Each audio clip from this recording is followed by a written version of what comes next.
আলোচনার বিষয়বস্তু হলো ফজরের সালাতের শ্রেষ্ঠত্বের 10টি কারণ। আমাদের দেশে বা আমাদের সারা দুনিয়াতে মসজিদগুলোতে অন্য 4 ওয়াক্তে মুসল্লি যাই থাকে ফজরের সময় তার চাইতে অনেক কম থাকে। যেই ওয়াক্তের গুরুত্ব সবচাইতে বেশি ওই ওয়াক্তে মুসল্লির পরিমাণ সবচাইতে কম, অথচ অন্য 4 ওয়াক্তে মুসল্লি এলাকায় নাও থাকতে পারে। জোহরের সময় কোনো ডিউটিতে কেউ থাকতে পারে, আসরের সময় কোথাও যেয়ে থাকতে পারে, মাগরিব এশায় বাজারঘাট কেনাকাটি মার্কেটিং বা অন্য কোনো কাজে মানুষ ব্যস্ত থাকতে পারে, মহল্লায় নাও থাকতে পারে। ফজরের সময় প্রত্যেকটা মানুষ কোথায় আছে? মহল্লায় আছে। একান্ত 2-1 বাদে প্রায় সবাই মহল্লায় আছে। তাহলে তো জোহরে যদি 4 কাতার হয়, আসরে যদি 4-5 কাতার হয়, মাগরিবে যদি 5-7 কাতার হয়, ফজরে তো 10 কাতার হওয়ার কথা, ঠিক না? ঠিক। কিন্তু ফজরে 1 কাতার পাইতে কষ্ট হয়ে যায়, 2 কাতার জোগাড় হইতে অনেক কষ্ট হয়ে যায়। প্রিয় বন্ধুগণ, এর কারণ কি?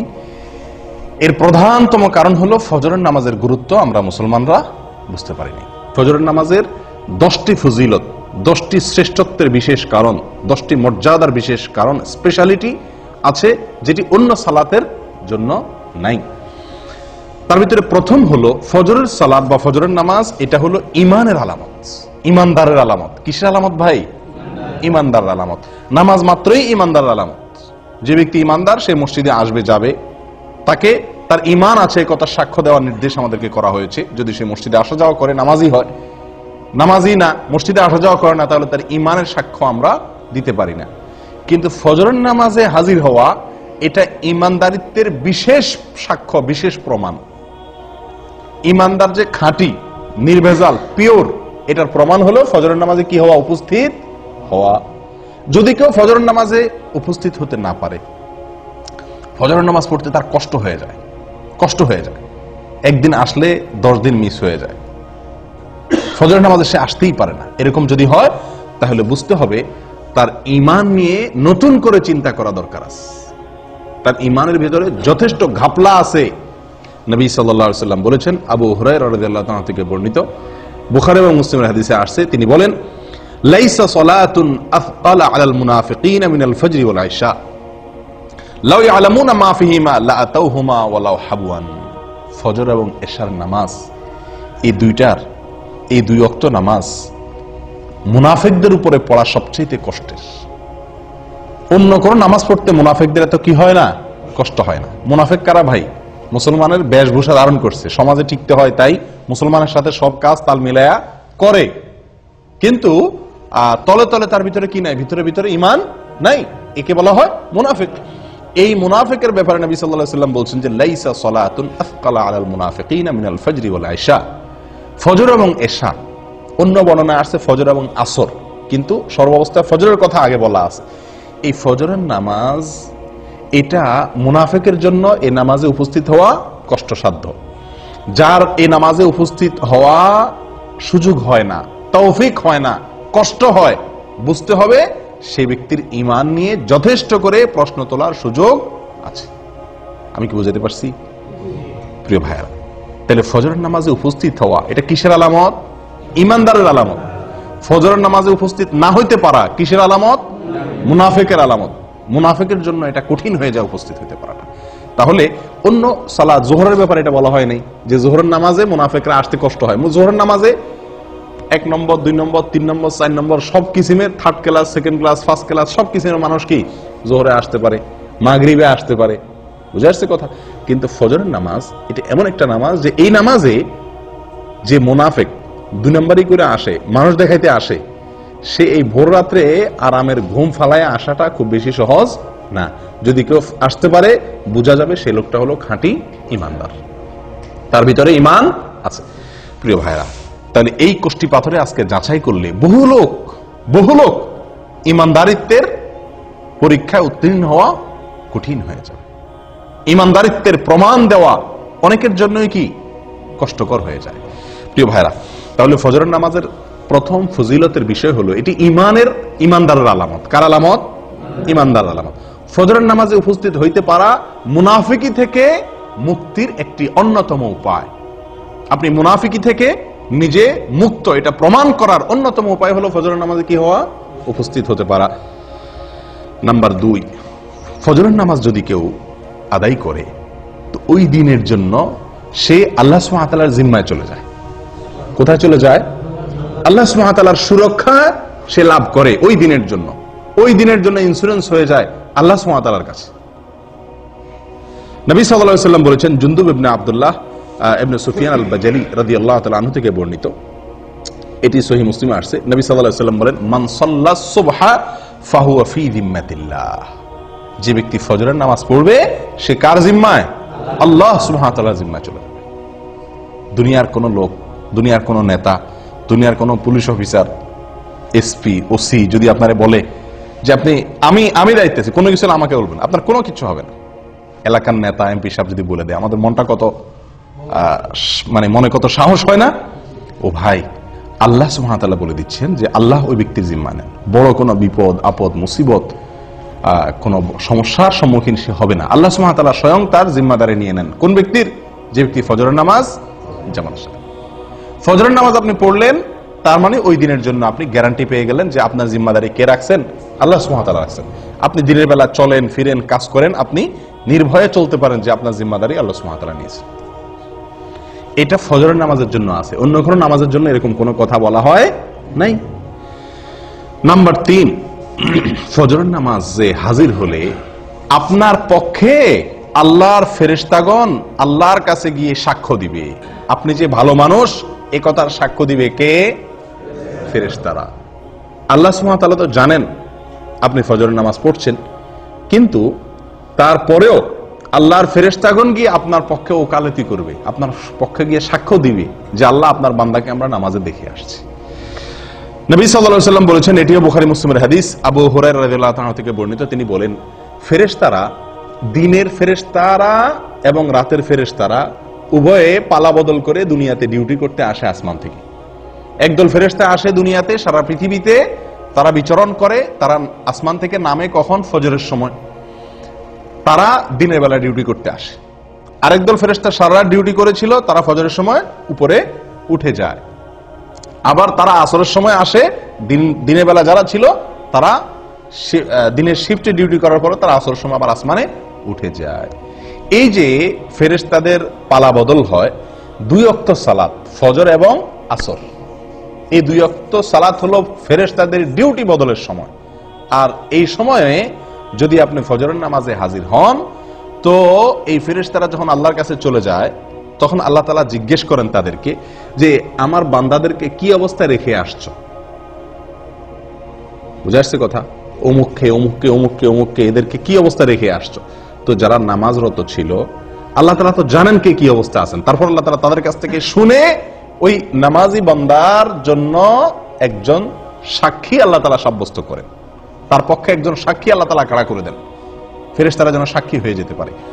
তখন ফেরেশতারা বলে, আল্লাহ, আমরা যখন গিয়েছিলাম তখন তারা সালাত আদায় করছিল, হ্যাঁ, আবার তারাকনাহুম ওয়া হুম ইউসাল্লুন ওয়া আতাইনাহুম ওয়া হুম ইউসাল্লুন। আমরা যখন সকালে ডিউটি করে আসছিলাম তখনও তারা নামাজ পড়তেছিল, আবার যখন বিকেলে গেলাম তখনও তারা আসরের নামাজ পড়তেছিল। ও ভাই, সেজন্য ফজরের নামাজ এবং আসরের নামাজ, তো এই ফজরের নামাজের বিষয়ে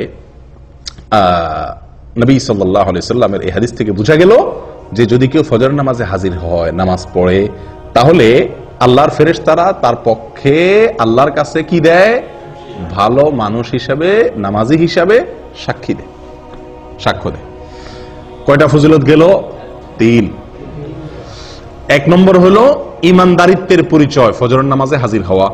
মুনাফিকি খাতা থেকে নাম কাটার একটা অন্যতম সুযোগ হলো কি করা? ফজরের নামাজে হাজির হওয়া। নাম্বার 2, ফজরের নামাজ পড়লে ওই দিনের জন্য আল্লাহর জিম্মায় চলে যায়। কোথায় চলে যায়? আল্লাহর জিম্মায় চলে যায়, আল্লাহ সুবহানাহু ওয়া তাআলার দায়িত্বে চলে যায়। নাম্বার 3, ফেরেশতারা ওই ব্যক্তির জন্য কি করে? ভালো মানুষ হিসাবে তার জন্য সাক্ষ্য দেয়। ওই ব্যক্তি যে ভালো মানুষ, সে সাক্ষ্য কে দেয়? ফেরেশতারা আল্লাহ সুবহানাহু ওয়া তাআলার কাছে দেয়। নাম্বার 4, ফজরের নামাজ যদি কেউ জামাতের সাথে আদায় করে, যদি কেউ ফজরের নামাজ পড়ে, তাহলে আল্লাহ সুবহানাহু ওয়া তাআলা তাকে সারা রাত জেগে নফল ইবাদত করার সওয়াব দেয়। নবী সাল্লাল্লাহু আলাইহি ওয়াসাল্লাম বলেছেন, এটি সহিহ মুসলিমে আসছে, ওসমান ইবনে আফফান রাদিয়াল্লাহু আনহু থেকে বর্ণিত, মান সাল্লাল ইশা ফি জামাআহ ফাকান্নামা সাল্লা নিসফাল লাইল ফাকান্নামা কামা নিসফাল লাইল ওয়া মান সাল্লা সুবহা ফি জামাআহ ফাকান্নামা সাল্লাল লাইলা কুল্লাহ আও ফাকান্নামা কামাল লাইলা কুল্লাহ আও কামা ক্বাল। ভাই, যদি কেউ এশারের সালাত জামাতের সাথে আদায় করে তো ওই ব্যক্তি অর্ধেক রাত দাঁড়িয়ে দাঁড়িয়ে নফল ইবাদত করলে, তাহাজ্জুদের নামাজ পড়লে যে সওয়াব পাইতো সেই সওয়াব আল্লাহ সুবহানাহু ওয়া তাআলা তাকে দিবেন। যদি এশার নামাজ কোথায় পড়ে? জামাতের সাথে মসজিদে হাজির হয়ে আদায় করে। আর যদি কেউ ফজরের নামাজ জামাতের সাথে আদায় করে তো আল্লাহ সুবহানাহু ওয়া তাআলা তাকে সারা রাত দাঁড়িয়ে তাহাজ্জুদের নামাজ পড়ার, নফল নামাজ পড়ার, রাত জেগে সারা রাত জেগে নফল নামাজ পড়ার সওয়াব আল্লাহ তাআলা তাকে দান করবেন। আপনি শুধু এশার নামাজটা জামাতের সাথে পড়ে ঘুমায় যান, এরপরে উঠে ফজরের নামাজটা জামাতের সাথে পড়েন, বাস সারাটা রাত ঘুমাইলেন, অথচ আপনার আমলনামার ডিউটি লেখা হলো আপনি নফল আমল করছেন, নফল নামাজ পড়ছেন। বিনা ডিউটিতে বেতন পাওয়ার একটা সুযোগ।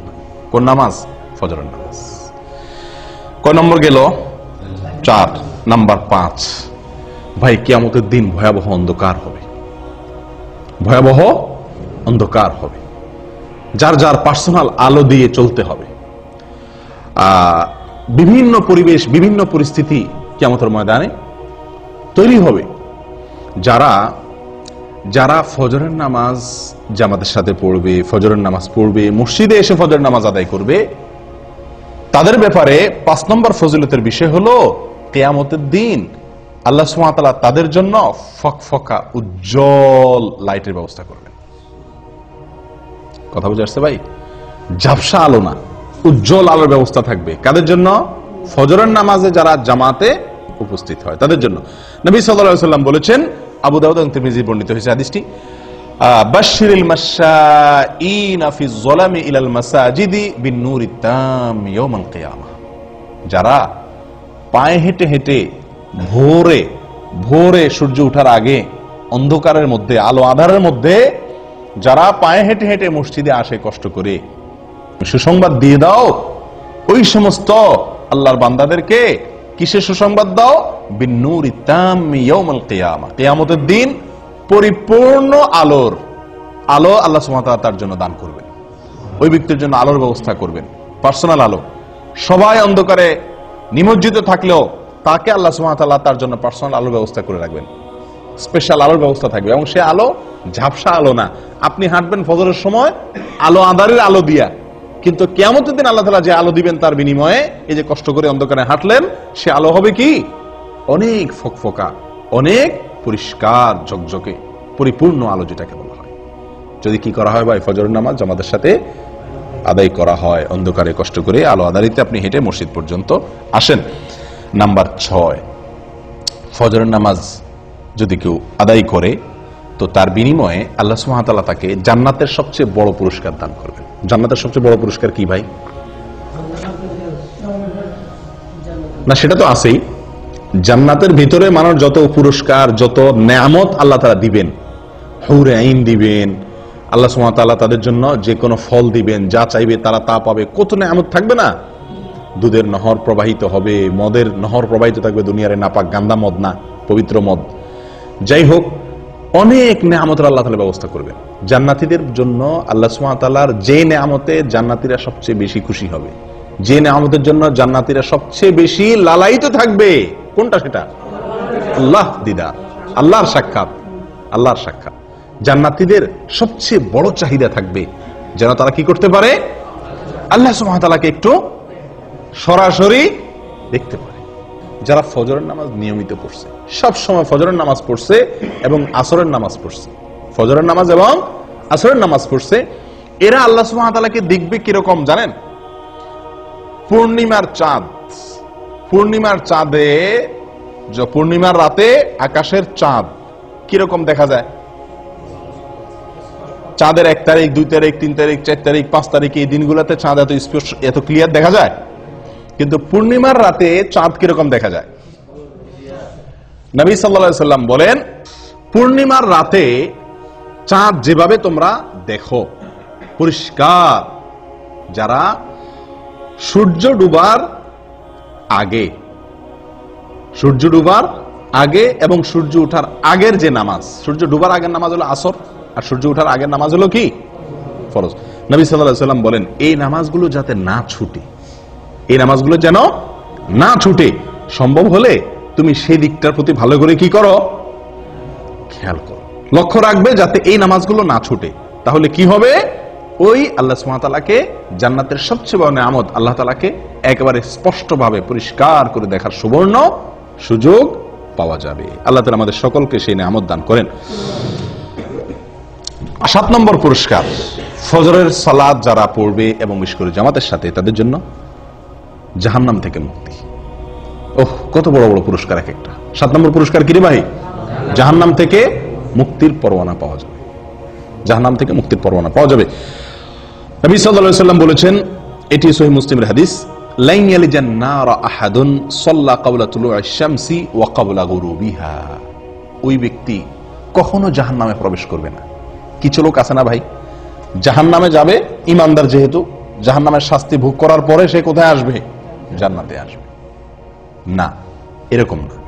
একবারে প্রথম চান্সে আপনি জান্নাতে যেতে পারবেন, ফার্স্ট চান্সে আপনি জান্নাতে যেতে পারবেন। জাহান্নামে যে সেখান থেকে এসে জান্নাতে ঢোকা লাগবে না। লাই আলিজা, কখনো প্রবেশ করবে না জাহান্নামে ওই ব্যক্তি, যে ব্যক্তি সাল্লা ক্বাবলা তুলুইশ শামসি ওয়া ক্বাবলা গুরুবিহা, যে ব্যক্তি সারা জীবন সব সময় চেষ্টা করছে ফজর এবং আসর এই 2 ওয়াক্ত নামাজ এর ব্যাপারে যত্নশীল ছিল, এই 2 ওয়াক্ত নামাজের পরে গাফলতি করে নাই, এই ব্যক্তি জাহান্নামে কখনো কি হবে না? প্রবেশ করবে না। ও ভাই, কত বড় বড় পুরস্কার এক একটা, লক্ষ্য করছেন? ফজরের নামাজের বিনিময়ে, আল্লাহু আকবার। আর এই নামাজটাতে আমরা সমাজের সবচেয়ে বেশি সংখ্যক লোক গাফেল থাকি, শুয়ে থাকি, অলসতা করি। কেউ হয়তো বলতে পারেন, আরে ভাই, এই যে জাহান্নাম থেকে মুক্তির জন্য কত আমলই তো আছে, এটা করলে জাহান্নাম থেকে মুক্তি, এটা করলে জাহান্নাম থেকে মুক্তি, ওইটা করলে জাহান্নাম থেকে মুক্তি, অনেক আমলের কথা আপনারা শুনছেন না? তো এতগুলার কি দরকার আছে? যে কোনো একটা করলে তো জাহান্নাম থেকে মুক্তি পাওয়া যায়, এরকম কারোর মনে প্রশ্ন আসতে পারে। তাদেরকে বলবো, ভাই, দুনিয়ার কোন আদালতে আপনি যদি আসামি হয়ে যান, তাহলে আসামির খাতা থেকে নাম কাটানোর জন্য আপনি কতগুলো পথ ধরেন? যত পথ আছে সবগুলা পথ ধরেন না? পয়সা রেডি রাখেন, যদি লাগে পয়সা দিয়া মামলা ডিসমিস করাইতে হবে। রাজনৈতিক কোন লিঙ্ক যদি থাকে, কাউকে দিয়ে হেলো করায় যদি ছাড়া পাওয়ার সুযোগ থাকে, তাহলে লিঙ্ক কোথায় কোথায় আছে সেগুলো খুঁজেন, কি খুঁজেন না? এরপরে আপনার নিজেকে নির্দোষ প্রমাণ করার জন্য কাগজপত্র যেগুলো জোগাড় করা দরকার সেগুলো জোগাড় করেন। এত কিছুর পরেও আবার যদি জেলে যাওয়া লাগে, তাহলে সংসার, ব্যবসা বাণিজ্য কেমনে চলবে সেই ব্যবস্থাও রাখেন। অর্থাৎ আপনার সাধ্যে যতগুলো ওয়ে আছে সকল ওয়ে আপনি অবলম্বন করেন, উদ্দেশ্য যেন মামলাটা ডিসমিস করানো যায় দুনিয়ার আদালতে। ঠিক না ভাই? ঠিক। ও ভাই, আখিরাতের আদালতে কোনো মামুখালু চলবে না, ঘুষ ঘাস চলবে না, হায় হ্যালো চলবে না। সেই জায়গাতে মুক্তির জন্য, সেই জায়গায় মুক্তি তো চিরকালের জন্য মুক্তি, সেই জায়গায় ধরা তো চিরকালের জন্য ধরা, তারপরে আর কোনো কোর্ট নাই, আদালত নাই। তাহলে সেখান থেকে মুক্তির জন্য একজন ইমানদার মানুষ যেই আমল শুনবে যে এই আমল করলে জাহান্নাম থেকে বাঁচা যাবে, খপ করে সেই ওই আমলটাকে ধরবে। ঠিক না বেঠিক? যে বিশ্বাস করবে জাহান্নামকে, সে তো একটা দুইটা ওয়ে অবলম্বন করে এটা বলবে না, তুষ্ট হবে না যে ঠিক আছে তো জাহান্নাম থেকে বাঁচার জন্য যে একটা কাজ করছি তো খালাস হয়েছে, তো এরকম করবে। বরং কারণ আমার সেটার মাধ্যমে যে আমি জাহান্নাম থেকে মুক্তি পাবো, আমার সে আমলটা যে সলিড হয়েছে, পিওর হয়েছে, আল্লাহর কাছে গ্রহণযোগ্য হয়েছে, তার কোনো গ্যারান্টি তো নাই। এজন্য যতগুলো ওয়ে আছে জাহান্নাম থেকে বাঁচার জন্য, তার সবগুলো অবলম্বন করবে একজন ইমানদার মানুষ। অতএব ফজরের নামাজে হাজির হওয়া, ফজরের নামাজ নিয়মিত পড়া, এটি জাহান্নাম থেকে মুক্তির একটি অন্যতম উপায়। এবং এখানে শব্দটি লাই ইয়ালিজান নার, নবী সাল্লাল্লাহু আলাইহি ওয়াসাল্লাম বলেছেন লাই ইয়ালিজান নার, কখনো জাহান্নামে প্রবেশ করবে না। আল্লাহু আকবার। তাহলে বোঝা যায় ফার্স্ট চান্সে সে কোথায় চলে যাবে? জান্নাতে চলে যাবে। আল্লাহ আমাদের সকলকে তৌফিক দান করেন। ভাই, 8 নম্বর ফজিলত ফজরের নামাজের, ফজরের নামাজ সবচেয়ে ফজিলতপূর্ণ সালাত হওয়ার 8 নম্বর ফজিলত হলো নবী সাল্লাল্লাহু আলাইহি ওয়াসাল্লামের বরকতের দোয়া পাওয়া যাবে। কে কার দোয়া পাওয়া যাবে? নবী করিম সাল্লাল্লাহু আলাইহি ওয়াসাল্লামের বরকতের দোয়া আপনার জন্য বরাদ্দ হয়ে যাবে। ভাই, আপনাকে যদি হারামের, মক্কার হারামের ইমাম সাহেব শেখ সুদাইস, শেখ সুরাইম, শেখ জুহানি, শেখ আলী আল হুজাইফি, ওনাদের মতো কেউ যদি আপনাকে খপ করে হাত ধরে কোনো এক জায়গায় দেখা হইলো, বললো যে বাবা তোমার জন্য আমি আল্লাহর কাছে দোয়া করতেছি, আল্লাহ তুমি এর জীবনে বরকত দিয়ে দাও, আমাদের খুশির কোনো শেষ থাকবো? হ্যাঁ, হারামের ইমাম সাহেব আমার জন্য 2 হাত তুলে দোয়া করছে, সুবহানাল্লাহ, হারামে দাঁড়ায় দোয়া করছে, আমাদের মনটা কত খুশি হয়ে যাবে না? ও ভাই, কোথায় হারামের ইমাম, কোথায় হারামের ইমাম? স্বয়ং রাসূলুল্লাহ সাল্লাল্লাহু আলাইহি সাল্লামের দোয়া আপনার জন্য অটোমেটিক বরাদ্দ হয়ে যাবে, আপনি পেয়ে যাবেন। কি করলে? ফজরের নামাজ আদায় করুন। নবী সাল্লাল্লাহু আলাইহি সাল্লাম দোয়া করছেন, আল্লাহুম্মা বারিক লি উম্মতি ফি বুকুরিহা, আল্লাহুম্মা বারিক লি উম্মতি ফি বুকুরিহা, হে আল্লাহ আমার উম্মতের জন্য সকালের সময় আপনি বরকত দান করবেন। আল্লাহুম্মা বারিক লি উম্মতি ফি বুকুরিহা, হে আল্লাহ সকালের যে সময়, ভোরবেলা, এই সময়টাতে আমার উম্মতের জন্য আপনি বরকতের ফয়সালা, বরকতের বরাদ্দ করিয়েন। দোয়া করছেন কে? নবী সাল্লাল্লাহু আলাইহি সাল্লাম। এই দোয়া সুনানে আবু দাউদে এবং মুসনাদে আহমদে বর্ণিত হয়েছে। ও ভাই, তাহলে ফজরের নামাজে যদি কেউ ঘুমে থাকে, সে কি নবী সাল্লাল্লাহু আলাইহি সাল্লামের বরকতের ভাগী হবে? কেউ যদি ফজরের নামাজ জামাতের সাথে না পড়ে, সে কি বরকতের ভাগীদার হবে? যে ব্যক্তি আল্লাহর হুকুম পালন করবে, ফজরের জামাতে হাজির হবে, সে ব্যক্তি নবী সাল্লাল্লাহু আলাইহি সাল্লামের বরকতের দোয়া পাবে, তার ভাগীদার সে হবে। কারণ সকালের এই সময়টাতে বরকতের দোয়া করছেন কে? নবী সাল্লাল্লাহু আলাইহি সাল্লাম। অতএব এই সময় যদি আমি ইবাদত করি, তো আমার ইবাদতের মধ্যেও কি হবে? নিঃসন্দেহে বরকত হবে। এটা বরকত নেওয়ার সময়, বরকত নাজিলের সময়। এই সময় ঘুমায় থাকলে সে বরকত থেকে কি হবে? বঞ্চিত হবে। 8 নম্বর ফজিলত গেল। 9 নম্বর হলো ভাই, দুনিয়া এবং দুনিয়ার মধ্যে যা কিছু আছে, দেখেন এক একটা পুরস্কার দেখেন, সুবহানাল্লাহ, ফজরের নামাজের বিনিময়ে। দুনিয়া এবং দুনিয়াতে যা কিছু আছে, সারা পৃথিবী এবং পৃথিবীতে যত কিছু আছে, এই সব কিছু থেকে উত্তম ফজরের 2 রাকাত নামাজ। ফজরের 2 রাকাত সালাত দুনিয়া এবং দুনিয়ার ভিতরে যা কিছু আছে সবকিছু থেকে উত্তম। সহিহ মুসলিমের হাদিসে আসছে, নবী সাল্লাল্লাহু আলাইহি সাল্লাম বলেছেন, রাকাতাল ফজর খায়রুম মিনাদ দুনিয়া ওয়া মা ফিহা। আল্লাহু আকবার। রাকাতাল ফজর খায়রুম মিনাদ দুনিয়া ওয়া মা ফিহা। ফজরের 2 রাকাত নামাজ দুনিয়া এবং দুনিয়ার ভিতরে যা কিছু আছে সব কিছুর মালিক হওয়ার চাইতে, সকল কল্যাণের চাইতে বেশি কল্যাণের, বেশি মর্যাদার, বেশি শ্রেষ্ঠ ফজরের 2 রাকাত নামাজে, ফরজ নামাজে হাজির হওয়া বা ফজর নামাজ পড়া। কথা বুঝতে পারছি ভাই? চিন্তা করেন, সারা পৃথিবীকে এক পাল্লা রাখলেন, আর কেউ 2 রাকাত ফজর নামাজ পড়লো, তো এই যে একটা আমল করলো, এই আমলটির মর্যাদা, এর শ্রেষ্ঠত্ব ওই সারা দুনিয়ার মালিক হওয়ার চাইতে বেশি আল্লাহ সুবহানাহু ওয়া তাআলার কাছে। কয় নম্বর গেল ভাই? 9 নম্বর। 10 নম্বরটা হলো দুনিয়াবি। শেষের 3টাই দুনিয়াবি বলা যেতে পারে, দুনিয়াবি লাভ। প্রথম যে 3টা বলছিলাম সেগুলো হলো আখিরাতের লাভ, প্রথমগুলা। শেষের 3টা নবী সাল্লাল্লাহু আলাইহি সাল্লামের বরকতের দোয়া সকালবেলা সময়টার জন্য। তারপরে যায় দুনিয়া এবং দুনিয়ার মধ্যে যা কিছু আছে সবচাইতে উত্তম হওয়া। 3 নম্বর হলো মানসিক প্রফুল্লতা অর্জন হবে। ফজরের নামাজ যদি কেউ পড়ে, তাহলে কি হবে ভাই? মানসিক প্রফুল্লতা অর্জন হবে, মনটা ফুরফুরা হয়ে যাবে, মনটা ভিতরে এক ধরনের স্ফূর্তি অনুভব হবে, ঝরঝরা লাগবে, নিজেকে কি লাগবে? ঝরঝরা লাগবে, নির্ভার লাগবে, ফুরফুরা লাগবে, যদি আপনি কি করেন? ফজরের নামাজ আদায় করেন। এবং এই পুরস্কারটি একেবারে বাস্তবিক, অর্থাৎ এই পুরস্কারটি আমরা নিজেরা সরাসরি ফিল করতে পারি, অনুভব করতে পারি, এরকম পুরস্কার। এটার জন্য অপেক্ষা করতে হবে না যে আপনি মারা যাবেন তারপরে পাবেন, না, এটা নগদ পুরস্কার। ফজরের নামাজের নগদ পুরস্কার হলো শেষের পুরস্কারটা। সেটা কোনটা? ফজরের নামাজ আদায় করলে মনটা কি হয়ে যাবে? হালকা হয়ে যাবে, নির্ভার হয়ে যাবে, পাতলা হয়ে যাবে, ফুরফুরে হয়ে যাবে, ঝরঝরা হয়ে যাবে, প্রফুল্ল হয়ে যাবে। কিভাবে? তার বিবরণ নবী সাল্লাল্লাহু আলাইহি সাল্লাম আমাদেরকে শুনাইছেন সহিহ বুখারী এবং মুসলিমের হাদিসে। তিনি বলেন, মানুষ যখন ঘুমায় ভাই রাতে, তো শয়তান তার কপালে 3টা গিরা দেয়। শয়তান তার কপালে কয়টা গিরা দেয়? 3টা গিরা দেয়। গিরা দেওয়া মানে কি? গিরা দেওয়া মানে হলো, আমি বলি যে মানে মাথা টিপে আর কি, মাথা টিপার মতো কাজ করে আর কি তার এই গিরাগুলা। উদ্দেশ্য, এই গিরা দেওয়ার উদ্দেশ্য হলো সে যাতে শোয়া থেকে কি করতে না পারে? উঠতে না পারে, সেজন্য তার কপালে এই গিরা দিয়ে রাখে।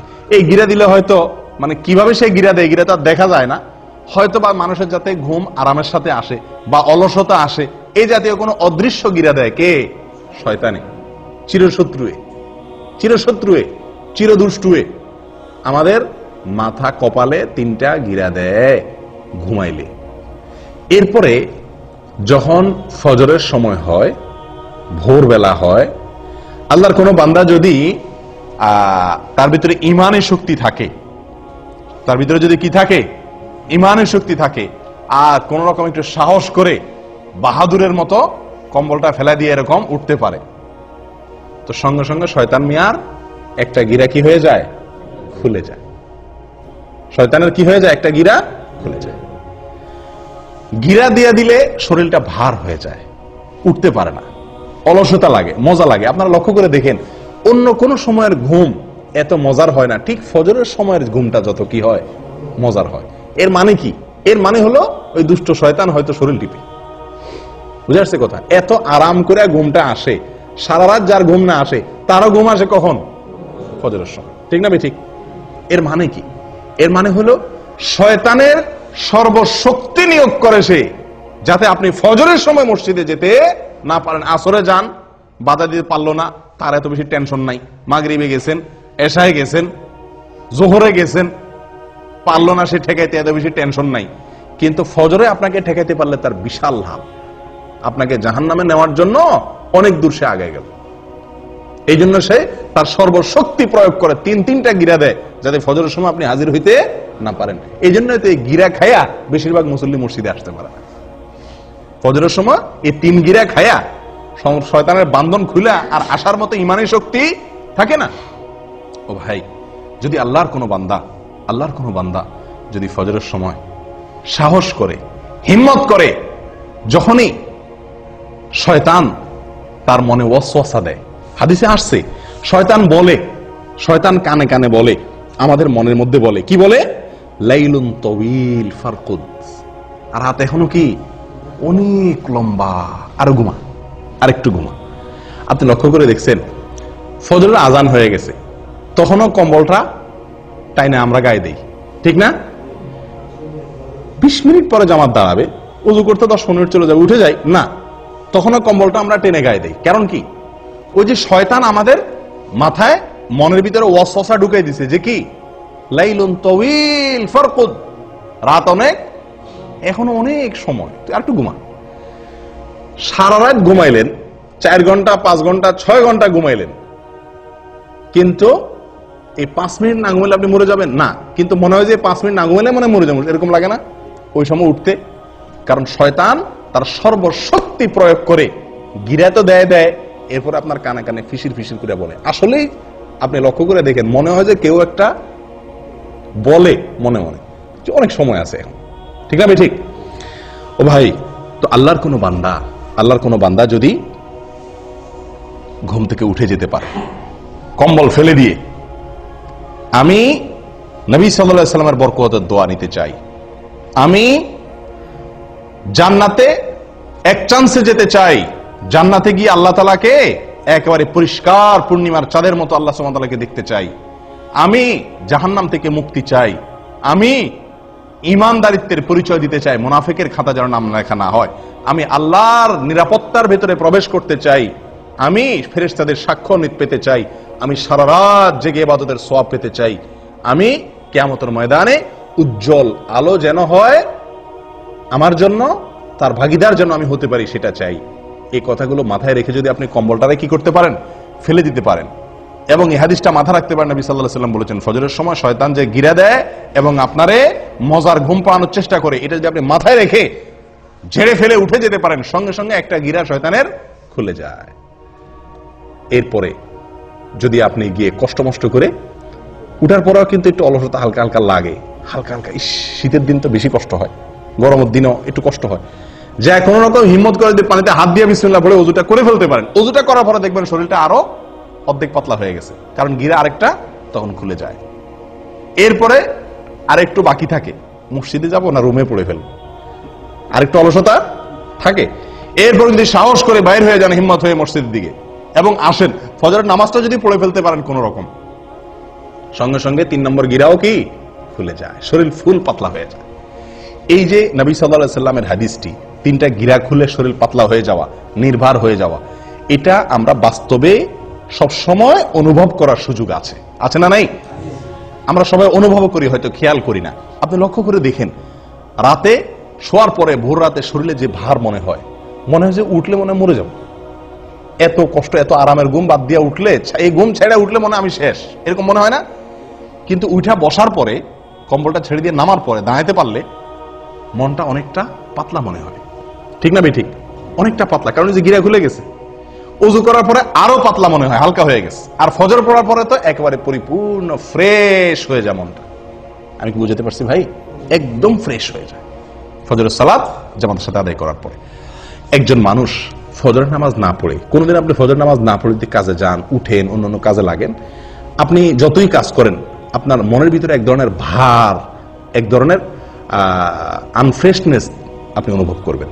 কিন্তু যদি ফজর নামাজ জামাতে পড়তে পারেন তাহলে ইনশাআল্লাহ ওই দিনটা আপনার মনটার মধ্যে কি থাকবে? ফুরফুরে একটা ভাব থাকবে। ও ভাই, তাহলে গিরা খোলার কাহিনী বুঝতে পারছেন তো? আমরা তো বলি যে দুনিয়ার কোনো কাজে যদি আপনি আরামের ঘুম বাদ দিয়ে উঠেন, মেজাজটা গরম হয় না?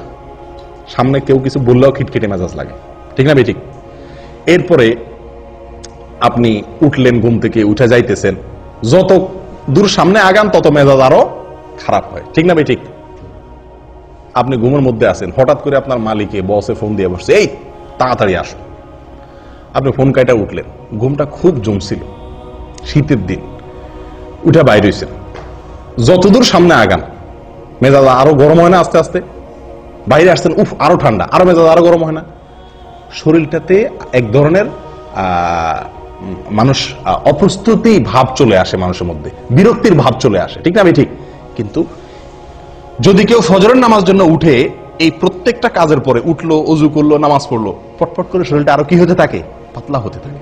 কারণ যে শয়তান ওটাকে ভার করে রাখছে, আল্লাহ সুবহানাহু ওয়া তাআলা ইবাদতগুলোর মাধ্যমে তাকে আল্লাহ তাআলা কি করে দেন? পাতলা করে দেন। তাহলে ভাই, যদি কেউ ফজর নামাজ আদায় করে, নবী সাল্লাল্লাহু আলাইহি ওয়াসাল্লাম বলেছেন ফাআসবাহা নাশীতান তীবান নাফস, ফজর নামাজ আদায় করতে পারলে তিন গিরা খুলে গিয়ে সে ব্যক্তি হাসি খুশি, প্রফুল্ল এবং পবিত্র মন নিয়ে তার দিনটা শুরু করে। আর যদি কেউ ফজর নামাজ না পড়তে পারে, ওয়া ইল্লা আসবাহা খাবিসান নাফসি কাসলান, সারাটা দিন তার শরীর মেজমেজ, অলসতা এগুলা করতে করতে চলে যায়। আপনি পরীক্ষা করে দেখেন। আল্লাহ তাআলা আমাদের সকলকে এই ফজরের গুরুত্ব বোঝার তৌফিক দান করেন। 10টি গুরুত্ব, 10টি ফজিলতের কথা আমরা শুনলাম। আমি আবারও বলছি একটি একটি করে। নাম্বার 1, ফজরের নামাজ মুনাফিকদের জন্য কঠিন হয়, ঈমানদারদের জন্য সহজ হয়। অতএব ফজর নামাজে হাজির হতে পারা ঈমানদারের পরিচয়। নাম্বার 2, ফজর নামাজে হাজির হলে তার জিম্মাদারি কে নেয়? আল্লাহ সুবহানাহু ওয়া তাআলা নেন। ওই দিনের জন্য আল্লাহ জিম্মাদারি নিয়ে নেন। আল্লাহর নিরাপত্তার ভিতরে সে প্রবেশ করে যদি ফজর নামাজ আদায় করে। নাম্বার 3, ফেরেশতারা আল্লাহ সুবহানাহু ওয়া তাআলার কাছে গিয়ে ওই ব্যক্তির পক্ষে কি দেয়? সাক্ষ্য দেয় যে সে সালাত আদায় করছে, ভালো কাজ করছে। নাম্বার 4, যদি কেউ ফজর নামাজ জামাতের সাথে আদায় করে তো আল্লাহ সুবহানাহু ওয়া তাআলা তাকে সারা রাত দাঁড়িয়ে তাহাজ্জুদের নামাজ পড়ার সওয়াব, নফল নামাজ পড়ার সওয়াব দান করেন। নাম্বার 5, ফজর নামাজ যদি কেউ জামাতের সাথে পড়ে, আলো আঁধারিতে কষ্ট করে মসজিদে আসে নিয়মিত, তো আল্লাহ সুবহানাহু ওয়া তাআলা তার বিনিময়ে কিয়ামতের দিন তাকে পরিপূর্ণ আলোর ব্যবস্থা করেন, তার জন্য স্পেশাল, তার জন্য আলোর ব্যবস্থা করেন কিয়ামতের দিন। 6 নম্বর পুরস্কার হলো আল্লাহ সুবহানাহু ওয়া তাআলাকে দেখা জান্নাতীদের সবচেয়ে বড় পুরস্কার, সবচেয়ে বড় পুরস্কার। এই পুরস্কারটি সে শুধু পাবে তা নয়, পূর্ণিমার চাঁদ যেরকম মানুষ দেখতে পারে পূর্ণিমার রাতে, আল্লাহ সুবহানাহু ওয়া তাআলাকে সেই এরকম পরিষ্কার ভাবে দেখতে পারবে। এবং সে না, সব জান্নাতীরা কেউই ভিড় করবে না আল্লাহকে দেখার জন্য। দেখার জন্য একটা জিনিস দেখতে গেলে, অনেক লোক দেখতে গেলে ভিড় করে অনেক সময় দেখা লাগে না, আল্লাহ সুবহানাহু ওয়া তাআলাকে সেরকম ভিড় করে দেখতে হবে না। এক কথা, আল্লাহ সুবহানাহু ওয়া তাআলার সাথে সাক্ষাৎ নসিব হবে, দিদার নসিব হবে। কি করলে? ফজর নামাজ জামাতের সাথে আদায় করলে, নিয়মিত আদায় করলে। 7 নম্বর আমল ভাই, 7 নম্বর আমল হলো জাহান্নাম থেকে মুক্তির পরোয়ানা পাওয়া যাবে। কোত্থেকে? জাহান্নাম থেকে মুক্তি। ওই ব্যক্তি জাহান্নামে প্রবেশ করবে না যে ব্যক্তি আসর এবং ফজরের নামাজের যত্ন করবে। নবী সাল্লাল্লাহু আলাইহি ওয়াসাল্লাম তাকে পরামর্শ দিয়েছেন আমাদেরকে, তোমরা যদি সম্ভব হয় চেষ্টা করো যেন আসর এবং ফজরের নামাজ কখনো না ছুটে তোমাদের। বুঝে আসছে কথা? তাহলে কি হবে? নবী সাল্লাল্লাহু আলাইহি ওয়াসাল্লাম বলেছেন জাহান্নামে প্রবেশ সে ব্যক্তি করবে না। 8 নম্বর আমল হলো সকালের সময়ের জন্য নবী সাল্লাল্লাহু আলাইহি ওয়াসাল্লাম কি করছেন?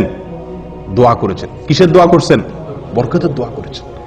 তো এই ফজরের সময়টা, এই সময়টার জন্য নবী সাল্লাল্লাহু আলাইহি ওয়াসাল্লাম বরকতের দোয়া করছেন। কেউ যদি ফজরের নামাজ পড়ে উঠে আল্লাহর ইবাদত করে, তাহলে সে নবী সাল্লাল্লাহু আলাইহি ওয়াসাল্লামের কেমন যেন সে কি হলো? বরকতের ভাগীদার হয়ে গেল। এই টাইমে যে কাজ করবে ওই কাজে তার বরকত হবে। 9 নম্বর হলো ভাই, ফজরের নামাজের 2 রাকাত ফরজ নামাজ আদায় করা দুনিয়া এবং দুনিয়ার মধ্যবর্তী সব কিছুর মালিক হওয়ার চাইতে বেস্ট এবং শ্রেষ্ঠ সম্পদশালী সে ব্যক্তি হয়ে গেল। 10 নম্বর হলো, ফজর নামাজ যদি জামাতের সাথে আদায় করেন তাহলে মনটা প্রফুল্ল হয়ে যাবে, হাসি খুশি হয়ে যাবেন, নির্ভার হয়ে যাবে, পাতলা হয়ে যাবে এবং এভাবে আপনার সারাটা দিন কাটবে। কয়টা ফজিলত গেল? 10টা। 11 নম্বর একটা সম্পূরক ফজিলতের কথা বলি, সেটাও দুনিয়াবী ফজিলত। সেটা হলো স্বাস্থ্যের দিক থেকে একজন মানুষ যদি ফজর নামাজে উঠে অনেক রোগ বালাই থেকে আল্লাহ তাআলা তাকে হেফাজত করে। যে ব্যক্তি সকালে ঘুমায় থাকে ওই ব্যক্তির চাইতে যে ব্যক্তি সকালে উঠে, ওই ব্যক্তির জন্য স্বাস্থ্যগত দিক থেকে সে ব্যক্তি অনেক বেশি ভালো থাকে। দেখুন, আমাদের উর্দুতে একটা প্রবাদ বা হিন্দিতে একটা প্রবাদ আছে, সুবাহ কি হাওয়া হাজার বিমারিও কি দাওয়া। সকালবেলার হাওয়া এটা হাজার হাজার রোগের ঔষধ। একজন মানুষ যদি ফজরের নামাজের সময় উঠে, ফজরের নামাজের সময় মসজিদে আসে পায়ে হেঁটে, তাহলে সকালে হাওয়া তার গায়ে লাগবে কি লাগবে না? যে ঘুমা রয়েছে 7টা-8টা বাজে উঠছে, তার তো এই নসিব হয় নাই। তাহলে স্বাস্থ্যের জন্য এটা কি অত্যন্ত ভালো, সকালে ফজর নামাজ জন্য উঠতে পারে। ও ভাই, আমাদের বিশেষ করে প্রবাসে এবং দেশেও বহু লোককে দেখা যায় ফজর নামাজ পড়ে। কখন পড়ে? সূর্য ওঠার পরে, মানে তার মন মতো। সোজা কথা, সকাল 7টা অথবা 8টা বাজে ফজর নামাজ পড়ে। আবার হাদিসও দেয় অনেকে। হাদিস কি? নবী সাল্লাল্লাহু আলাইহি ওয়াসাল্লাম বলেছেন, মান নামা আন সালাতিন আও নাসিয়াহা ফালইউসাল্লিহা ইযা যাকারাহা ফাইন্না যালিকা ওয়াক্তুহা। নবী সাল্লাল্লাহু আলাইহি ওয়াসাল্লাম বলেছেন, যদি কেউ ঘুমায় যায়, ঘুমানোর কারণে উঠতে না পারে, অথবা ভুলে যায়, তাহলে তার যখন স্মরণ হবে বা ঘুম ভাঙবে তখনই তার নামাজ পড়বে, তার গুনাহ হবে না, ওইটাই তার জন্য নামাজ। বাহ! এই হাদিস দেখায় 12 মাস বহু লোক আছে ওই ফজরের নামাজের সময় উনি ঘুমায় থাকেন। উনি 8টা বাজে, 7টা বাজে, 9টা বাজে উঠা মাশাআল্লাহ করে নামাজ পড়েন, এবং এটা 12 মাস বা বেশিরভাগ সময়। এরকম বহু লোক আছে না? আমি বহু লোক দেখছি, জিজ্ঞাসা করছি তো উনি হাদিস শুনে দিয়েছেন। নবী সাল্লাল্লাহু আলাইহি ওয়াসাল্লাম বলছেন, ঘুমায় গেলে মাফ, ঘুম থেকে উঠে পড়বেন। বাহ! ঘুমায় গেলে কার জন্য মাফ? যে ব্যক্তি ঘুম থেকে উঠতে পারে নাই, কদাচিৎ হঠাৎ একদিন ঘটে গেছে, অ্যালার্ম দিয়ে রাখছে, সবারে বলে রাখছে, আজানও শুনে নাই, সবগুলো মিস হয়ে গেছে, ঘুম এত ভার হয়ে গেছে, অ্যাক্সিডেন্টলি একদিন হয়ে গেছে, তার জন্য এটা। নবী সাল্লাল্লাহু আলাইহি ওয়াসাল্লামের নিজেরও একদিন ফজর নামাজ ছুটে গেছে। ঘুম থেকে উঠছেন সূর্য ওঠার পরে, ওনার সাথে সব সাহাবীরা মিলে সফরে ছিলেন, শরীর ক্লান্ত ছিল, ঘুম আসছে, একজনকে উনি পাহারাদার রাখছেন। অ্যালার্ম ঘড়িতে তখন ছিল না, একজনকে পাহারাদার রাখছেন, বলছেন তুমি ডাইকে দিবা। এই বেচারারও কি এসে গেছে? ঘুম এসে গেছে। আসলে এবার সবাই ঘুম, ফজর নামাজের রক্ত শেষ, সূর্য উঠে গেছে, যখন রোদ লাগা শুরু হয়েছে, এবার সবাই আস্তে আস্তে ঘুম ভাঙছে। নবী সাল্লাল্লাহু আলাইহি ওয়াসাল্লামকে আল্লাহ সুবহানাহু ওয়া তাআলা এই এক ওয়াক্ত জীবনে ফজর নামাজ দেরি করায়া পড়াইছেন আমাদের শেখার জন্য। আমাদের কিসের জন্য? শেখার জন্য, যেন এরকম জীবনে হইলে কি করব সেই পদ্ধতি আমরা জেনে নিতে পারি। কিন্তু এটা ওনার জীবনে কয়বার হয়েছে? একবার। আর আপনি প্রতিদিন সে কাম করবেন। ওনার যুগে তো অ্যালার্ম আলা ঘড়ি ছিল না, মসজিদের মাইকের আজান শোনা যেত না। আপনার যুগে সব ব্যবস্থা আছে, আপনি 4-5বার অ্যালার্ম দেন, মাশাআল্লাহ, বিমান তো মিস হয় না, রেলগাড়ি তো মিস হয় না, ডিউটি টাইম তো মিস হয় না, ফজর কেমনে মিস হয়? হ্যাঁ, ওখানে তো মিনিট সেকেন্ড হিসাব করে আসেন, ফজর নামাজ তো মিনিট সেকেন্ড হিসাব করে আসার দরকার হয় না, ঠিক না? ঠিক। তাহলে এখানে কিভাবে মিস হয়? এগুলো সব হলো গাফলতি। এগুলো সব হলো কি? গাফলতি। আল্লাহ সুবহানাহু ওয়া তাআলা বলেছেন, ফাওয়াইলুল লিল মুসাল্লিন আল্লাযীনা হুম আন সালাতিহিম সাহুন। নামাজ পড়লেই শুধু হবে না, গাফলতি করবেন, অলসতা করবেন, 4 ওয়াক্ত পড়বেন, 1 ওয়াক্ত পড়বেন না, এই টাইপের মুসল্লি সবচাইতে আজকে বেশি। 4 ওয়াক্ত হাজির হয়, ফজরে আসে না, 3 ওয়াক্ত হাজির হয়, 2 ওয়াক্ত পড়ে না সুবিধা মতো, অথবা যখন উঠে তখন। ভাই, এভাবে আদায় করলে কখনো নাজাত বা মুক্তি পাওয়া যাবে না। যে নামাজটা সবচেয়ে গুরুত্বপূর্ণ, যে নামাজটা পড়তে কষ্ট হয়, এটার মর্যাদা সবচেয়ে বেশি, এটার গুরুত্ব সবচেয়ে বেশি দিতে হবে। অতএব আপনি এই অজুহাত দিতে পারবেন না যে আমি ঘুমায় গেছি এই জন্য 8টা-9টা বাজে উঠা পড়ছি। এটা একদিন হতে পারে, সবসময় হতে পারে এটা। আপনি যদি অ্যালার্ম দিয়ে রাখেন, বেনামাজি লোক থাকলে বাদ দেন, আজকে দেরিতে শুয়েছি সেজন্য নামাজ বাদ গেছে, তাহলে কালকে আমি তাড়াতাড়ি শুয়ে যাই, চেষ্টা করলে এই সমস্যা থেকে বের হয়ে আসা সম্ভব কি সম্ভব না?